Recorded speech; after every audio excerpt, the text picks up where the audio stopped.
What's up mga ka-sports? And what's up 2024? Nandito ka na naman o nandito ka for the first time sa tahanan ng makabuluhang kwentuhan tungkol sa mundo ng basketball. Sa mga nakalipas na linggo, sunod-sunod ang bad news na natatanggap ng GSW o Golden State Warriors. Paano ba naman kasi mukhang tinamaan sila ng sunod-sunod na kamalasan dahil ang kanilang mga key player ay sunod-sunod na napapabalitang magiging absent ng ilang linggo dahil sa mga injury. Uy, parang dito lang sa Pilipinas kapag mag-holiday, biglang sick leave ah. Joke!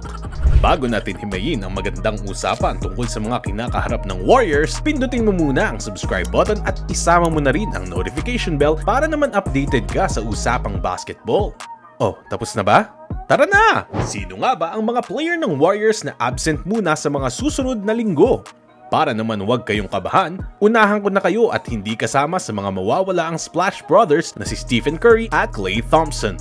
O siya, eto na, una na agad sa listahan ang medyo bad boy ng NBA na si Draymond Green. Sa kasalukuyang wala pa ring eksaktong petsa kung kailan makakabalik dahil sa mga inasal nito na talaga namang hindi na pang basketball. Imbis kasi na mag-shoot, kumuha ng rebounds at dumipensa, iba na ang ginagawa sa court ni Green at pang WWE na ang galawan.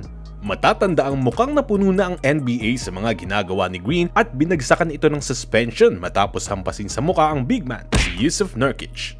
Ngunit sa pagpasok ng 2024, mukhang magbabalik na naman si Green at ayon kay Adrian Wojnarowski ng ESPN, patuloy naman ang pag-uusap na muling pagbabalik ni Green sa paglalaro ngunit wala pang eksaktong petsa kung kailan uli ito masisilayan sa court. Sana nga lang kung makakabalik na ito ay huwag nang manakit at kung ulitin pa niya ang pananakit sa iba pang manlalaro, itapon na sa PBA sa WWE yan. Sumunod sa listahan ay si Gary Payton II. Inanunsyo ni Shams Charania ng The Athletic at Stadium ang pagkawala ni Payton para sa nasabing kupunan. Paniguradong mamimiss ng Warriors ang pagiging masipag ni Payton sa court pero mukhang dati pa namimiss ng Warriors dahil ngayong season ay nasilayan pa lang ito sa loob ng 16 na laro kung saan mababa lang ang average ito at nakapagtala ng 5.4 points, 3 rebounds at 1.1 steals.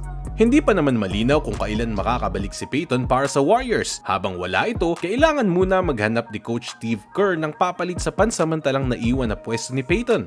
Ano Warriors fans? Kaya pa ba ang mga binabagsak kong bad news? Talaga namang kung ikaw ay isang GSW fan ay makakaramdam ka ng lungkot sa sunod-sunod na pagsubok na kinakaharap ng koponan. Ngunit may mas mabigat na mawawala para sa Warriors. Eto na Mars, kumapit ka. Ito ay ang veteranong point guard na si Chris Paul. Masakit ang pagkawala nito para sa Warriors lalo na kasama ito sa regular na rotation ni Coach Steve Kerr. Inaasahan na matagal na mawawala sa Warriors ang kanilang point guard. Posible itong mawala ng 4 hanggang 6 na linggo dahil sumailalim ito sa operasyon para sa kanyang kaliwang kamay. Mukhang hindi naman nabago kay Paul ang injury sa kamay dahil sa kanyang 19 season na paglalaro. Si Paul ay nagkaroon na ng 5 operasyon sa kanyang kaliwang kamay at 6 sa kanyang kanan. Talaga nga namang mapapa-ouch kung ganyan karami ang pagdadaanan ng mga operasyon sa loob ng iyong mahabang karera. Pero wag ka, kahit sumailalim na sa maraming operasyon, kitang-kita naman sa mga nakaraang season na mapapawaw ka pa rin sa mga galawan ni Paul lalo na kapag ito ay nagbitiw ng pasa. Bukod sa mga malupit na pasa, grabe rin ang mid-range shooting ng veteranong point guard at alam na alam kung kailan magpapakawala ng tira. Kaya for sure ay malaking kawalan talaga sa Warriors si CP3. Pero wag kayong mag-alala Warriors, paniguradong maghahanap ng paraan si Coach Steve Kerr upang solusyonan ang mga problema ng kanyang koponan. At wag din nating kalimutan na nandyan pa ang Splash Brothers na kayang-kaya pa rin na buhati ng Warriors laban sa mga malulupit na koponan sa Western Conference pati na rin sa Eastern. Kaya kalma-kalma lang kayo at hintayin ang pagbabalik ni Green, Payton, Paul at ang pagiging buo ng team. Ano ang hirit nyo mga ka-sports? Sa tingin nyo ba malakas pa rin ang Warriors o swak na rin sabihing palaos na sila? Grabe naman yon. Magbigay na kayo ng inyong mga reaksyon sa comment section at syempre huwag kalilimutan na mag-subscribe sa IMAX Sports Channel para sa maiinit at latest na usapan sa basketball. Happy New Year!